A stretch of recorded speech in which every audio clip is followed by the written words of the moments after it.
asalaamaaleykum mbokk yi asalaamaaleykum askan bi asalaamaaleykum internautes yi ñoo xam ne dañuy safoo di ñu suivre tey sama invité du jour Abdou Samba Gueye la ñu gën ko xam ci Abdou Sambène bi mu nekk doomu Médina nekk nga xam ne mooy coordonnateuru diaspora bu CATB ñu bëgg waxtaanee un peu situation bi nga xam ne seen coalition jóge na ci def li nga xam ne moo fi jot a weesu ci élection yi nga xam ne élection municipale yi amoon biir Médina te ñoom ñu amoon ci taxawaay waxtaan un peu CATB actuellement dégg nañ ay coow yu fa am waxtaan surtout si devenir u CATB Abdou Samba ma bàyyi la nga nuyoog internautes yi avant ñuy waxtaan.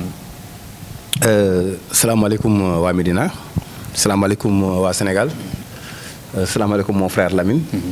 maa ngi leen di nuyu di leen ziar di kontaan ci invitation bi. li may njëkk laajte mooy vous avez sorti de votre torpeur est-ce que digéré ngeen défaite bi. ah mais bien sûr bien sûr Lamine jóge nañ ci du ma ne défaite la sax mais dañ demoon ci ay jongante yoo xamante Médina moo amoon baat war a tànn ay nit nekkoon fi. ay nit bëgg a ñëw soppi doxalin. Médina choisir ne li fi nekkoon moo ko gënal ñu nangu ko accepté ko ak fierté. amul une surprise. waaw am nañu surprise bu mag mais aussi lu ñu ci am surprise dañ ci am jàngat. am nañu ci ay jàngat yu baax a baax a baax a baax. justement man foofu laa bëggoon ñu teg baaraam. est-ce que réellement def ngeen jàngat ngeen réellement li tax ngeen perte lu tax ngeen gañewu leen. waaw jàngat nañ ko parce que boo xoolee bu ñu bëggee décortiquer li xew ci élection yi mooy ñun waa CATB lañ. cellule d'appui pour le triomphe du Benno. ñenn ñi dañuy wax ne ATB bi Ahmed Tidiane Ba la Cheikh Ahmed. non. les gens ne acronyme bi dafa. waaw dafa tombé moo dafa tombé non mais c'est le cellule d'appui pour le triomphe du Benno. ñun ñu nekk benn mouvement politique bu am doole. ñu nekk biir Médina président Macky Sall son excellence bootu ci kaw Benno Bokk Yaakaar digal ñu ànd ak waa Benno Bokk Yaakaar mu choisir ñu pour ñu war a jiite Benno Bokk Yaakaar pour dem ci élection yi. muy lu ñu rafetlu. certes ça n'a pas plu tout le monde. waaw loolu sax ci ni mu ñàkkee plaire ñenn ñi bokk na ci li nga xam ne moo waral li xew. ok parce que bi loolu amee le président a porté son choix sur le président Cheikh Ahmed Tidiane Ba. au détriment de. du ministre Seydou Gueye. ok allons-y. bi loolu amee. waa Médina nangu ko ñu war a dem war a ànd bu rafet aussi. ànd bu loyal.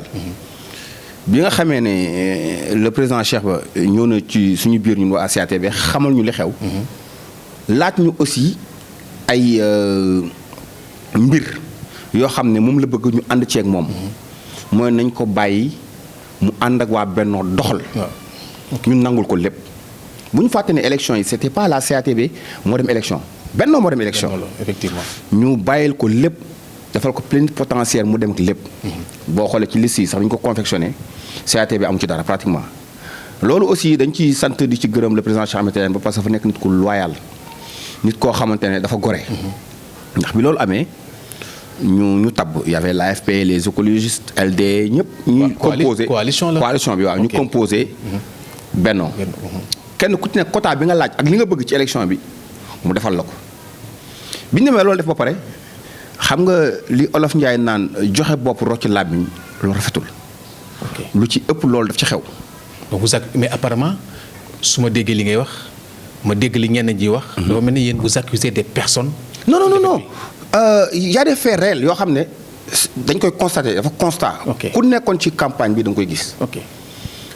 dañu dem ci bannière Benno mais boo xoolee campagne bi CATB moo ko def foo dem CATB ngi gis ñooy génn ñooy mobiliser ñooy liggéey. mais il faut reconnaître que CATB. am na ñu nekk ci biir ñoo am dañu doon siis ñeneen ñi parce que ñeneen ñi ngi ko doon kaas. waaw siis du ma ko mën a wax. non les gens le disent hein. waaw d'accord loolu aussi man dégg naa ko. waaw Je ne suis pas là pour défendre. Donc voilà, c'était un fait qui est réel. Les gens le disaient. Voilà, mais dafa fekk campagne bi. ni mu demee la ñun campagne bi dañ ci jaaree jàngale. Parce que boo xoolee ci campagne am y avait des soi-disant porte à porte te débat yoo xamante ne. sa kër ngay toog woo sa ñetti nit. di joxe aussi consigne de vote. ci lu ñu xam. di joxe aussi ay consigne de vote. boo xoolee ñu dañuy sant yàlla parce que Benno musul dépasser 3000 à 4000 voix au niveau de la Médina. ñu ñëw yéegal gab ba 8300. voilà donc kooku ndam la. kooku dañ ciy sant. bien vrai que nag on avait souhaité avoir mieux mais li ñu yàlla jox dañ koy jël. est-ce que amu leen problème casting. non amuñu problème casting dans la mesure où Cheikh Ba dafa franc jeu la def bi ñu toogee ñu war a defar liste yi. war a def copil buy dem am comité de campagne dem ci. dalee na bàyyi ak lépp. jël jëmmam ji bàyyi ko ak ñoom. fu ko gars yi woo mu dem fa. kon qu'est-ce qui n'a pas réellement marché. waaw ce qui n'a pas réellement marché nag mooy dafay nekk baat boo xam ne day xaw a diis a tudd. mooy dem ba ci biir ay wor feeñ ci. ok loolu xaw na ci feeñ mais aussi daf ñu jàngal aussi politique. dafa jàngal Cheikh Ba politique bu baax a baax. est-ce que cela ne veut pas dire que yéen vous étiez des nés comme disait Lise des néophytes de la politique. non du tout. Lamine maag yow bu ñu àndee ñu teg benn mbir ñuy ñaari doomu Médina. xamante ma xam la. du ma xalaat mukk ne safaan dana jóge ci yow nga jëmale ko ci man. donc ay coups bas dafa amoon. effectivement noonu lañu ko mën tuddee. ok aussi ñu jàng ci bu baax. jàng ngeen. ñu jàng ci waaw mokkal nañ léegi mokkal nañ. ok d'accord kon vous reconnaissiez kon li ñu doon wax ne des politique bi des na parce que politique c'est une science. waaw non xam nga Cheikh Ba dafa daan wax ne. faire la politique bu fekkee mooy dimbali sa gox bu fekkee mooy defar sa cité bu fekkee ne mooy dolli ci sa cité man damay def politique. autrement bu dee leneen mooy politique mooy comme li ñuy wax Cuba woor ak yooyu noonu bokkul ci politique boobu te ñun ñii aussi di ko accompagner bokkuñ ci loolu. malheureusement ce qui se passe ci landerneau politique bi la politique am na ci dimension bu am importance donc loolu dafa amoon da ngeen ko dugalul ci affaire bi ngeen di dem. mais loolu il fallait s'y attendre. mais loolu ak Cheikh Ba dafay deñ ci Médina. ok léegi ñu revenir ci situation bi nga xam ne mi ngi am ci biir CATB. waaw parce que gis naa yow nga posté. di laaj ay démission quelques nit. ñit ñee ngi riposté. qu'est-ce qui se passe réellement ci biir CATB. non laajuñu sax démission kenn parce que ñun mënuñu forcer kenn def leen. mais nit bu la yàlla bindee nga am bopp am ay loxo am ay tànk. da nga war di xalaat boo àndee ak say nawle. ñu jiital la ngeen dem uti. amu leen bu ngeen ñëwee war ngeen a toog waxante dëgg. est-ce que réellement loolu am na parce que j'ai l'impression seen problème yi réellement yéen est-ce que dëgg bi war yéen a ngi koy waxante. waaw CATB. Lamine même ma développé rek. ñu ngi koy waxante. boo xoolee man bi ñu perte élection yi waxuma kenn. defuma kenn. 48 heures après dama consulter base u diaspora bi nga xamante ne moom la ñu ma dénk. ok wax ak waa CATB Las Palmas Gran Canaria. wax ak waa Paris. wax ak waa Suisse. wax ak waa Italie bi nga xam ne. suñu grand Ablaye Diagne dëkk fii ci kër gi. moo koy diriger. Milan wax ak waa Brescia wax ak waa Côte d'Ivoire ne leen man de je veux rendre le tablier ñoom ñëpp ñu bañ. ma ne leen du bàyyiwuma politique bàyyiwuma Cheikh Ba bàyyiwuma CATB. mais dama impliqué woon ci campagne bi ndax daan nañ def ay réunion. ngeen di woo seen famille yi nekk fii. di leen imposer pour ñu voter pour. le candidat Cheikh Ahmed Tidiane Ba. à la Médina. à la Médina. def nañ ko defuñu ko yàlla moo xam. mais comme gagné nañ ñu pour man j'ai failli à ma mission. ñu ne ma non du tout ma ne leen li gën mooy ma rendre tablier bi. bu ñu demaatee ci yenn échéance bu ngeen ma doyloo ma ñëwaat bu ñu ma gisee feneen ma demaat fa bu fekkee ne waruma faa ñëw it ma xam ne def naa li ma war. à l'unanimité ñu nangul ma ko ma présente sama démission au président Cheikh Ahmed Tidiane Ba ma ko présenté. nee na ma li tax ngay démissionné. nga expliqué ko. ma expliqué ko li ma wax ak waa diaspora bi ma ne ko du ñàkk tële parce que déjà rek di démissionné ñëw sa kilifa ne ko damay démissionné mu laaj li tax ngay démissionné loolu satisfaction la. mais yow xam nga ne démission du culture sénégalaise. waaw nag dañu war a jàng loolu nag mon très cher frère Lamine. mais le problème qu'il y a. on dit que une équipe qui gagne. dañ koy reconduire. effectivement mais une équipe bu faillir. waaw dañ ko reconstituer. pour man reconstitution wala réorganisation wala élargir loolu laa bëgg ñu def ko. ce qui se passe là ci CATB nag mooy man démissionné naa 48 heures après défaite bi. mais kenn suivre la. kenn suivre ma ñu demaat ba jëmmi jamono ma démissionné waat. le frère Omar Sow responsable politique à la CATB. moom démissionné na. moom it dañu ko laaj. mais kenn bàyyiwu ci Cheikh Ba mais dañu bëgg tey jii nii li xew mooy Lamine. CATB mouvement politique la. mais gars yi leen tooñ nee nañu CATB non seulement dootul. mouvement politique xaaral même ma ñëw fa laa jëm. même ma ñëw rek allez-y. CATB mouvement politique la. mais dimension CATB dépasse largement un parti politique. te loolu yéen ay journalistes ngeen. mais Abdou suñu waxantee dëgg. waaw CATB benn parti bu ndaw la am doole biir Médina. waaw xaaral ma wax la rek. bàyyil ma loolu yàgg nañ leen ko wax mais j'ai l'impression que. gis nga du benn parti bu ndaw. CATB Médina ci xolu ñëpp la nekk ma wax la ko tey. mais il y a un problème. fay mi finir per cortésia. ok vas-y. gis nga CATB. ci xolu doomu Médina yëpp lañ nekk. tey jii xëy na man Abdou Samb mii nga xamante ne man lañ dénk diaspora bi. am na ñoo xam ne neexuma leen par le biais de Abdou Samb mun nañu bañ CATB. nit ñi kenn bañul Cheikh Ba. mais xëy na ki war a link pour nga jot Cheikh Ba wala pour nga liggéeyal Cheikh Ba kooku moo lu neex. mais kooku c'est ça le est-ce que. mais kooku mooy le vrai problème bi nga xam ne moom la au niveau de la CATB. léegi nag ce que j'ai appelé mooy. une réorganisation de la CATB parce que j'ai été reçu par le président Cheikh Ahmed Tidiane Ba. waxtaan nañ ci. Cheikh Ba moo wax ko fii tey musul bëgg lu tas CATB xalaatu ko. parce que moom mooy basam mooy yaakaaram mooy bëgg-bëggam moom la am moom la xam ci mooy ses premiers pas en politique. kooku du ko fooy du ko sagane. mais yaakaaroon ne CATB yegg na apogée. waaw non yegg na fa. vous ne pouvez pas faire plus que ce que vous avez fait. yegg na fa au sens où non si on peut faire plus. mooy lan avec la CATB. telle qu'elle était constituée. avec la CATB xam nga ñu war a def. oui actuellement. mooy élargir les bases de la CATB. mais seen gars yi. loolu non bañ na waa léegi non kenn duñ ko bañ nag xam li tax. mais ñun ñi dañ leen mës a accusé ne CATB dafa may nit yu fa nekk yoo xam ne ñoom ñoo ŋànk affaire bi bëgguñu ŋànki. Lamine te ñooñu pratiquement. Lamine les gens dañuy dem sax moi je le dis ñun ñi dañuy wax ne sax amuñu base. Lamine moo wax la dara tey est-ce que du loolu mooy seen problème les gens le disent moo wax la dara tey. oui ñun dañuy politique. waaw politique nombre la. te politique nombre la. da ngay additionner wala nga multiplier. donc ce que je dis doo diviser doo soustraire. le problème seen principal problème yéen est-ce que du yéen a def leen gagné. déedéet wala xam nga ci loolu ci jàngat bi ma lay wax. voilà li xew ñu jóge ci élection yi gis ak li xew au niveau de la CATB actuellement laa lay indil pour mu leer. ok leer ci bopp internautes yi loolu par force la parce que actuellement le président Cheikh Ahmed Tidiane Ba waxugul ak kenn waxugu ci dara mais am na benn franche population boo xamante ne dafa nekk biir CATB dañu taxaw pour réorganiser la CATB élargir les bases jël CATB fexe ko def ko CATB universel am na sax ñoo xam ne dañu dem ba proposer une fédération xam li war a lool.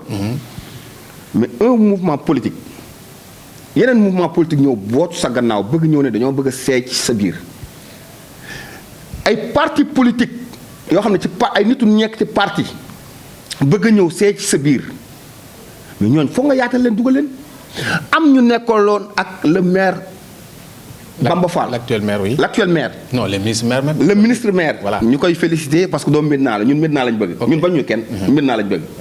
félicité nañ ko ci victoire am. félicité ko ci tabb bi ko le président Macky Sall tabb. am ñu nekkaloog moom ñoo xam ne tey jii nii il ne se voit plus war a nekk ak moom parce que ak li xew. on est en politique nag dañuy wax lépp débale ko. am na ñoo xam ne tey jii nii ñu ngi woon CATB génnoon fa dem ci l'actuel maire. bëgg a dellusiwaat am ñoo xam ne tey jii nii. durant toute leur vie dañu ànd ak le maire Bamba Fall tey jii nii li xew tax na nee nañ bàyyi nañ ko nee nañ dañu juum am na mouvement dañu juum bu bëgg buy génn bu xew fan yi dañu juum bëgg a ñëw ne dañuy ànd ak Cheikh Ahmed Tidiane Ba mais duñu leen rejeté. mais yéen. il faut ñu boole leen biir suñu biir. mais le problème qu'il y a loolu dañ leen ko yàgg accusé.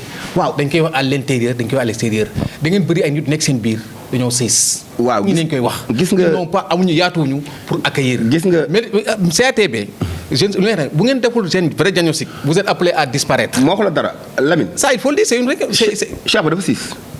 non man je ne parle pas. non xaaral attends dama lay laaj. je vous pose des questions. non je ne suis pas. xam nga Cheikh Ba siisul. waaw xam nga Cheikh Ba il est ouvert d'esprit. oui xam nga Cheikh Ba intellectuel la. oui xam nga Cheikh Ba kilifa la.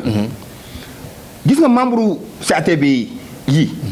dañuy yor image yu Cheikh Ba loolu par force la. c'est ça la logique. keneen ku yor sa beneen image kooku ci yow lay doon mais dañuy yor image yu Cheikh Ba te loolu gis nga le président actuellement il est en voyage ci dimanche bi nii je pense que tey la war a rentrer bu ñëwee dinañ tirer lu bari au clair ma di la wax ne CATB dinañ ko élargir dina génn Médina dina génn Ndakaaru parce que les hommes sont là gars yi taxaw nañ pour ñëw dugg si avec aussi leurs moyens am na ay kilifa yoo xam ne tey jii nii ay kilifa lañ yu ñëw pour ñëw épauler Cheikh Ahmed Tidiane Ba ñooñu ñoo xam ne même politiquement ils sont calés. mais qu'est-ce que vous répondez à les gens qui disent que CATB GIE la pratiquement. non ñooñu dañuy non. CATB des pics. ay pics la dama ne xam nga ci Médina ay mouvement yoo xamante ne y a les présidents d'ASC les ASC tout entière ay kilifa ay nit ñoo xamante ne ñu ngi woon ci actuel maire bi nii tey bëgg ñëw rejoindre CATB dañuy tëjal porte bi ñooñu. CATB léegi dimension Sénégal la léegi te Cheikh Ba day politique doomu Médina la mais xanaa waa Médina souhaité wuñu un jour Cheikh Ahmed Tidiane Ba président de la République du Sénégal te pourtant mën na ko. mais justement ànd moom kenn déggatu ko kenn gisu ko. waaw xam nga boo jógee ci mbir dafa laa jàngat. wala moom defet ba léegi génn ko ci. déedéet dépassé loolu. dóor yi dañu metti de. non. tudd dóor yoo yaakaarul. non. dóor yi saf na de. non. Abdou dóor yi saf na de. non c'est-à-dire que yéen élection yi yéen journalistes yi. waaw yow surtout yow Lamine. waaw moi j'ai suivi d'amont en aval. da nga ci am nga ci jaaxle. waaw parce que li xew. non man bertuma. li xew. wax naa ko de. waaw non li xew. bertuma parce que man maa ngi woon ci terrain bi. waaw mais Lamine. ah non il faut le dire. Lamine ñu ni woon terrain bi de. xam nga c'est à la dernière li xew. mu ngi xewee à la dernière minute. am na loo ci xam waxtaan nañ ci sànq ma ak yow am na lu ma ci xam mais dafa am loo xam ne kenn mënu ko déballer publiquement. mais xam nga mbetteel am na ci. te aussi loolu novice boo gis na la dala novice boo gis ci politique dina la dal. waaw mais kon vous faites confirmer les gens qui disaient que vous étiez des novices. déedéet leen woon diriger affaire bi parce que. non jàngat bi war ngeen war a am ci politique. waaw non xam nga tey jii nii. te vous aviez da ngeen amoon ci en face de vous. une personne très politique. waaw et redoutable. très politique. et redoutable mais da ngeen ko sous-estimé. non sous-estimé mais bon xam nga dañ moo tax dóor yi métti est-ce que loolu moo tax. dañ naan en politique. boo jekkoo sa ennemi waratul jóg. da nga ko rachever. waaw. ñu nag dañu dem ba benn moment. ngeen naagu. non naaguñu ñu xaw a yolomal parce que boobu xoj nañu waa ji jaaxle na. mais il est fort. waaw mais xam nga waaw mais gis nga bu ñu ko tëggaatoon tey. mais bu ñu ko tëggaatoon te mu jaar fu mu jaar. non il est fort de. non Lamine non loolu jeex na. moom xam na kër yu baax yi. loolu moom lu mu déclaré. lu mu déclaré nee na pare na ci. non mais loolu wax na ko. loolu moom c'est parce que am na. xam na ne pare na ci. waaw mais moi je dis que c'est un acte qui est galant au moins. xam na ne 3 mandats amatul. dëgg la effectivement bon da xëy na dem ci siège boobu. Abdou en tant que membre CATB en tant que accompagné Cheikh Ahmed Tidiane Ba ci élection yi ak li fi xew yëpp xew fii ak tojante bopp yi ñu gagné leen mu metti teguñu ci tuuti président bi nga xam ne moo leen gagné mu def ko ministre ça nous a pas fait mal. waaw non xam nga le président Macky Sall il est politique. mais am na éthique quand même politique. waaw am na éthique nag. am na éthique moom éthique. waaw gis nga xam nga tey jii nii Cheikh Ba président waxoon na dina remaniement. waaw Cheikh Ahmed Tidiane Ba premier ministre du Sénégal dina leen jaaxal. ah mais loolu yow laa koy laaj. ah non dama lay reposer question boobu. dina ma jaaxal man. xam nga ñun li ñu mën a wax. mu mën ko confirmer yi. Le président a félicité Cheikh Ba. waaw. Le président a dit à monsieur Cheikh Ahmed Tidiane Ba que na taxaw boolewaat troupe yi dajalewaat la famille du Benno Bokk Yaakaar c'est le président qui l'a dit. mais est-ce que ce n'est pas que politique parce que ki gagné. waaw kenn du ko félicité. waaw non attends xam nga tey jii moom laa leex dama ne. défaite kenn du ko féete. déedéet. défaite kenn du non ko féete. féete wuñu défaite de. mais kenn du félicité ki gagné kon. non on peut l'encourager peut-être. waaw mais il a encouragé Cheikh Ba. donc c'est parce que dafa félicité ki gagné moo tax mu def ko ministre. waaw mais attends déedéet. Ok. non C'est pas ça. attends Ok, alors, gis nga xam nga politique. lecture yi day bari. ok li ma la mën a wax muy lecture bu wóor kenn mënul dindi président Macky Sall. porte dans son cœur le président Cheikh Ahmed Tidiane Ba. ok moo tax mu def ko candidat. su ma bañulee juum. dama naan jamono jii ci Ndakaaru. mooy loxo ndey jooram. bon est-ce que da nga far faire CATB bi. déedéet kaay ma xamal la. gis nga man maay la première personne. bi ñu amee défaite mooy damay démissionné maa njëkk a frustré maa njëkk a jaaxle. parce que dafa la bett. daf ma bett parce que su ma amul woon li may wax nii su ma ci amul woon lu ma wér du ma ko wax. kilifa gu mel ni Cheikh Ahmed Tidiane Ba kenn du ko waxal lu mu waxul. wala kenn du ko yóbbu foo xam ne li nga wax wóoru la. man en tout cas du ma ko def parce que j'attends rien de lui suma grand frère la débauché ma depuis Paris indi ma Sénégal. ma koy politigal. muy ku ma jox cër.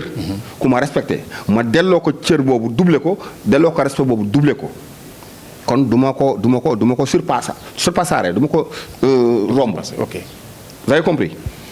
xam naa ne le président actuellement à Dakar bopp bi Cheikh Ba ci nekk léegi nag comme dañu jëm ci ay mbir. yaa ngi xalamal on comprend. non du loolu de li am laa lay wax. pour président dégg la. non mën a bës bouton bi. non c'est pas ça. déedéet du loolu de. c'est quoi donc. xam nga tey jii nii jomm naa Lamine. mais lui il peut pas gagner la Médina. écoutez-moi comment il peut gagner à Dakar. écoutez-moi déglu ma rek non waxuma ne mooy candidat Dakar. non waxuma dama ne. non mais c'est-à-dire xam nga. poste bi quand même dafa am lu ko war. Lamine da nga may bàyyi ma àggale. ok allez-y pour nga comprendre. oui allez-y. dama leen ne jamono ji xam nga Dakar ay ténor yu bari yu président gënoon am yaakaar ci ñoom perte nañ fi. c'est un problème de casting c'est pas autre chose. voilà waaw même dama ne. pour le moment man ci li ma xam xaw ma ñeneen nag parce que président yoruma carte d'adresse yoruma ay téléphone xam nga fay de retour. waaw xam naa ne remercier na Cheikh Ahmed Tidiane Ba. dooleel ko xamal ko ne na gën a takkuwaat na gën a regrouper les troupes loolu moom lu ma wér la. mais ba pare du réeroog moom je vous dis Bamba Fall fii laa koy waxee Cheikh Ahmed Tidiane Ba moo ko njëkk a yëg nomination et je vous jure. donc loolu c'est quelque chose boo xam ne c'est en amont c'était déjà fait. dama la ne Bamba Fall Cheikh Ba moo ko njëkk a yëg nomination ok moo ko njëkk a yëg président réerul ak Cheikh Ba fii au niveau de la Médina. est-ce que mooy loxo ndey jooram. da nga bëgg ngay insinuer ne daf ko dencal leneen. xel nag du jar lu xalaat. mais bi peut-être. mais bi. ok bon il y a aussi un fait qui est là. gis nañ ne CATB li wax armée mexicaine la. armée mexicaine. oui parce que dafa bëri ay généraux. ah bon. bu bëri ay généraux. amul ordre amul norme parce que ku nekk sa chef bopp ngay doon. loolu bokk na ci seen problème seen principal problème. li ñuy wax tare congénital bi nga am mooy. en fait kenn du xam qui est qui kenn du xam qui fait quoi. waaw mais CATB dafa am organigramme bu jaar yoon. mais l'organigramme personne ne le sait. parce que en fait ça non c'est vrai. parce que si c'était bien structuré. boo ma ne bu mu mënee responsable jeune bu ñu la ko laajee da ngay am problème. non. kan la. Baba Abdou Thioub. ça c'est nouveau. déedéet c'est élection yi la. déedéet defal naa xam nga CATB. Gorgui Ndoye coordonnateur. le secrétaire général Gallo Thiam. Cheikh Faye moo nekkoon directeur de campagne yu Cheikh Ba. non moi je parle de la CATB. moom laa lay wax. mais xam nga bu fekkee directeur de campagne. bokkul ci CATB. non ankay. mais CATB. mais déet ça c'est moi je parle de CATB bien avant ngeen ñëw élection. non bien avant ñu ñëw parce que seen problème yooyu.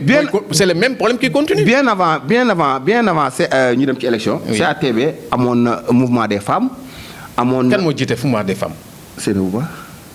kan moo jiite jeunes yi. Babou Thioub. mais loolu. maa jiite diaspora bi. waaw non yow xam non yow kay yaa xalaat foo tànn rek ma wax la ko fa ne. mais man laajte naa ko. am na sa fonction yoo xam nañ ko. waaw il y a des personnes beaucoup de fonctions yoo xam ne par exemple j'ai le cas de Gallo. waaw il est le coordonnateur. il est le secrétaire général. il est le secrétaire général. est-ce qu'il mi ngi joué xolam. ça c'est une question. Gallo dina ñëw fi nga laaj ko. non je demande. non en tant que membre. man personnellement. waaw je vois que Gallo mu ngi koy def parce que CATB dafa organisé wu nag parce que am nañ ay forum yoo xam ne Gallo da koy animé. di attends. oui. attendez-moi s'il vous plaît. oui vas-y. de 8h à 2h du matin. Gallo mu ngi dox ci lu jëmale CATB kanam. CATB amul kenn kuy noppalu ko. amul kenn kuy noppalu ko. gars yi ñu ngi liggéey. am na ñoo xam ne gisoo leen déggoo leen tey ñu ngi liggéeyal CATB ay Racine Diawara Bassirou Boy Gibraltar ñu bari mën a tudd tur. En tout cas, les gens disent que c'est-à-dire manque de structuration. dañ ko structuré xam nga tey jii nii. bokk na ci li tax xam nga Médina moo wax la dara Lamine. waaw. Médina doomu Médina nag moo mel noonu il faut être toujours leader tey yow boo bëggee jóg Lamine en tant que journaliste ñëw dugg CATV yow bëggu interlocuteur yi yow Lamine Cheikh Ba. waaw mais loolu mooy problème mu doomu Médina yëpp. mais ça li nga xam ni c'est le principal problème vous avez tapé du doigt là où ça fait le plus mal loolu mooy vrai problème mu CATV mooy amul organigramme parce que. non am na bu dee ñëpp dañu bëgg a tëb. am na nit ñi ñoo bëggul jaar ci hiérarchisation. nit ñi ñoo bëggul jaar ci hiérarchie bi. le problème n'est pas le leader donc est-ce que c'est pas le leader. déedéet. est-ce que c'est pas lui. déedéet xam nga Cheikh Ba. oui Cheikh Ba intellectuel la. raison pour laquelle technocrate la raison pour gis nga laquelle moom Cheikh Ba man su ma soxlaa tey jii nii. moo wax la dara tey. mu révélé ko su ma soxlaa ñu war a liggéey CATV góor gi Ndoye la koy wax le secrétaire général góor gi informé Gallo may informé. mais ça c'est tout nouveau. man les non loolu. non attends moi les informations que j'ai. man de loolu laa xam ci CATV depuis. yow bokk nga ci raar yi ma wax lii. waaw ma en général les informations yi am mooy dañuy tëb ñëpp dem ci moom. non man xëy na bokk na sax li ko gën a sonn. man 2019 laa accédé CATV. waaw laa jógee Paris ñëw ak Cheikh Ba. mais nga ñëw fekk nga affaire bi. bi ma ñëwee nii lañ ma ko waxee te noonu laay defee man su ma soxlaa Cheikh Ba. waaw secrétaire général laa koy wax Sali ak Gallo am loo xam ne dañu ko war a def pour diaspora bi wala dara. ba ci aide yi nga xamante ne day dem ci famille ci diaspora bi. je parle avec Gallo parle avec Gorgui Ndoye parfois Gorgui Ndoye directement damay wax ak Gallo Gorgui Ndoye woo ma directement ne ma vous avez dit ceci et cela à Gallo ma ne ko effectivement mu ne ma d'accord te président Cheikh Ba aussi ci Gorgui Ndoye lay jaar pour yëg ci man bu weesoo loolu nag Cheikh Ba ma seeti ko këram muy sama grand frère. ça c'est autre chose. ça c'est autre chose. loolu nag nit ku ne mën naa koo seeti ne ko cabaxal ko ne ko man de grand damaa mere Cheikh Faye ñu waxtaan ci wala man grand damaa mere Racine Diawara wala grand man damaa mere sama sœur bi nga jéen wala dara ñu waxtaan ci mu ne ma non doxal nii waxal nii. loolu c'est autre chose. mais dama ne lépp lu jëm ci CATV dafa am organigramme. te keneen ku la wax ne la demeewul noonu day wax lu ko neex. les gens qui le disent sont des frustrés. ay frustrés en général dama ne da ngay indi nit sax. mu liggéey dara ñu def ko. mu diriger benn cellule wala dara mais day bëgg a jéggi hiérarchie bi dem ci Cheikh Ba te loolu mu nekk et puis Cheikh Ba dafa yor ay fonctions étatiques mënul recevoir ñëpp mënul nekk. mais est-ce que loolu gars yi xam nañ ko est-ce que moom xamal na ko nit ñi. en kay. moi j'ai l'impression le problème c'est ça. non si en kay je ne suis pas là pour le défendre mais loolu moo am. bon soo ko défendre du ma jaaxal parce que c'est ça loolu moo war a nekk sa rôle. waaw non même bu dul loolu sax man xam nga tey jii nii moom laay wax Lamine. rus naa tey moo wax dara ci kanamu micro yi. suba leneen génn mu wuteeg samay wax. sama crédibilité fii ci Médina. non dama koy sàmm moo ma gënal sama ànd ak Cheikh Ba. léegi wax la ko tey. waaw léegi nag ñu jëm ci ay perspectives pour yow lan mooy perspective yi nga xam ne foofu la CATV war a jëm. waaw mooy yaatal. bu xol yaatoo. xol yi moom yaatu na par force parce que xam na moo tax.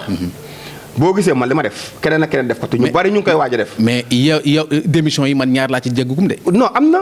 man ñaar non dama ne man ñaar laa ci dégg. waaw ñaar moo feeñagum parce que xam nga nit ku démissionné du ma dem ne la nit ki démissionné na. mais li wér te wóor mooy. mais bi ngeen démissionné ñu xam nga actuellement nii ma wax la dara. wane ñu ngi taxawal fédération des jeunes boo xam day yaatu. mouvement politique xam nga ci dugg mouvement politique yi nga xam ne ñoo àndoon ak Cheikh Ba.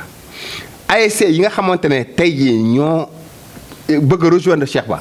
ak mouvement rëccu yi nga xamante ne ñoo àndoon ak l'actuel maire ñoo ñëpp dañ leen di boole fédérer leen ci benn fédération boo xam ne ndaw ñi ñoo koy def bu ñu paree am na waa troisième âge imam yi chef de quartier yi ña ngay waajal seen bos. mais ñooñu féete nañ ba pare. non c'est-à-dire yow ñu ngi wax nii dafa mel ni ñi c'est des personnes yoo xam ne mu leen débauché parce que ñoo am fu ñu féete ba pare. Lamine wàcc leen ci terrain bi ngeen wax ak population bi. man maa ngi wax ak ñi nii de. les choses ont changé.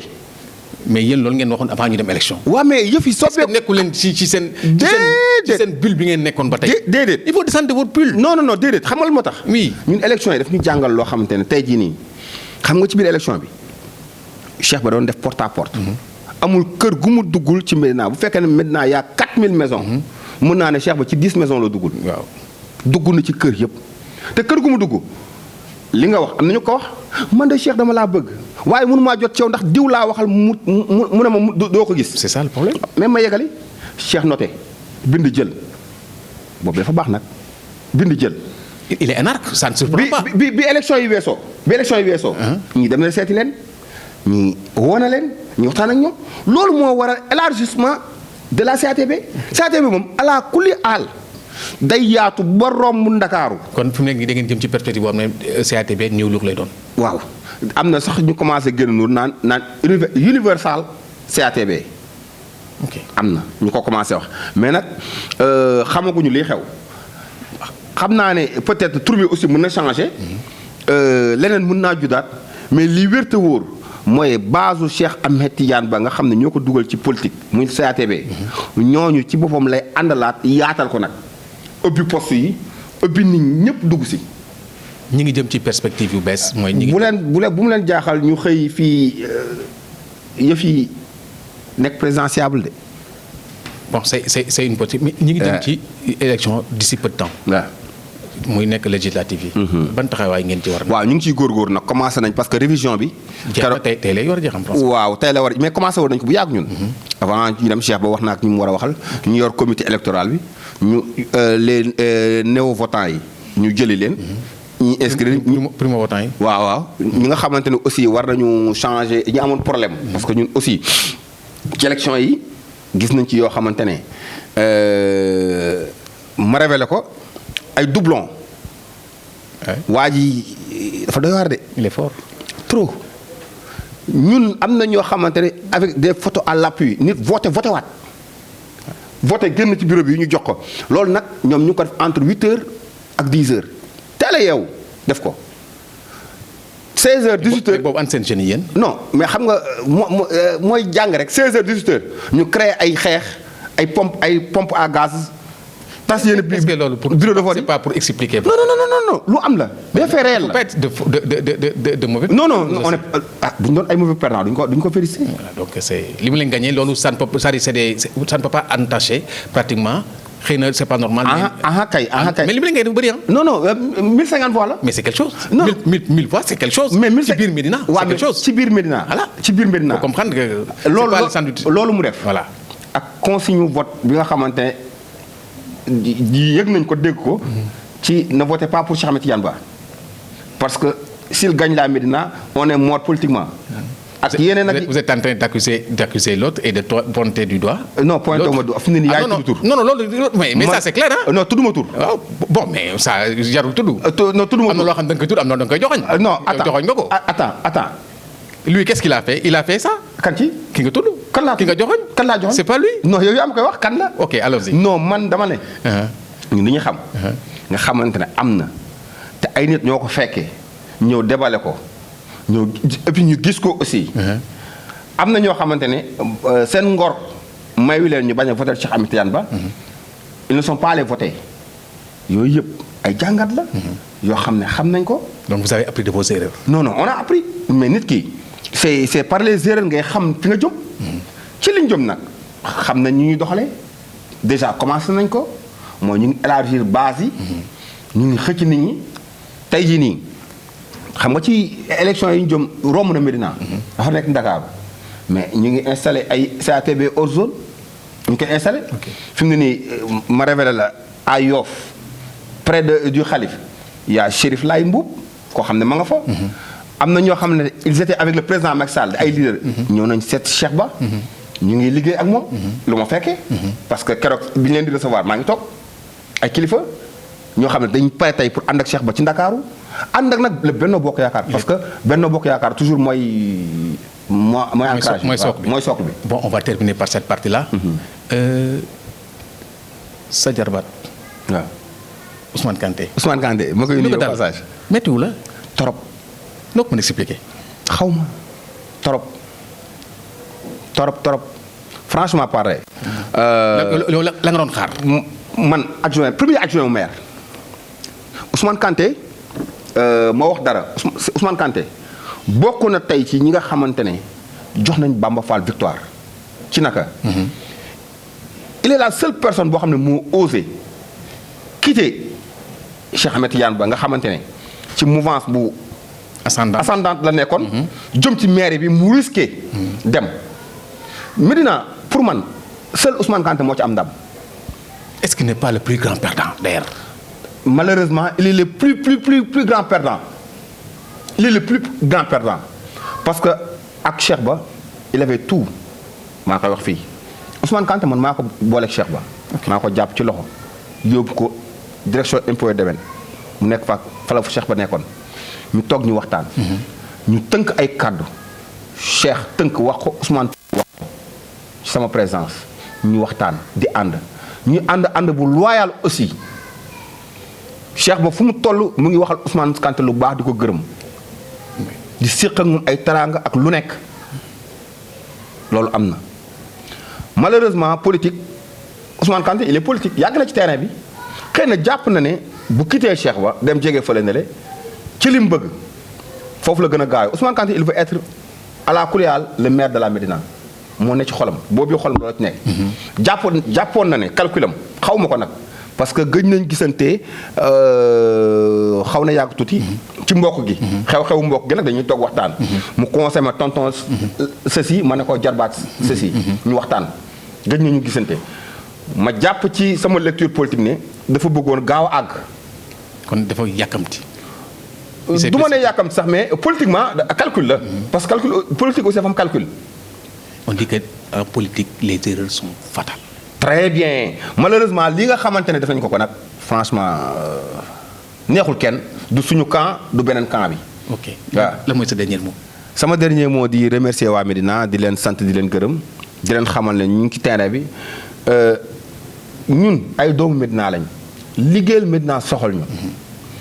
am na ñoo xam ne dañuy dugg politique pour ut dara yow ñëw nga sama kër ànd nga ak sa équipe. tu sais que li may daj ak li may def.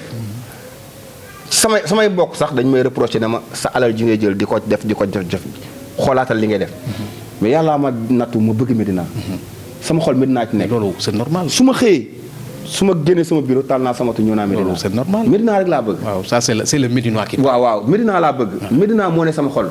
Médina laa xam bu doon sama sago Médina day mel ni comme les grandes villes Brescia Milan Paris xam nga Genève dëkk yooyu nga xam ne sama rêve loolu la.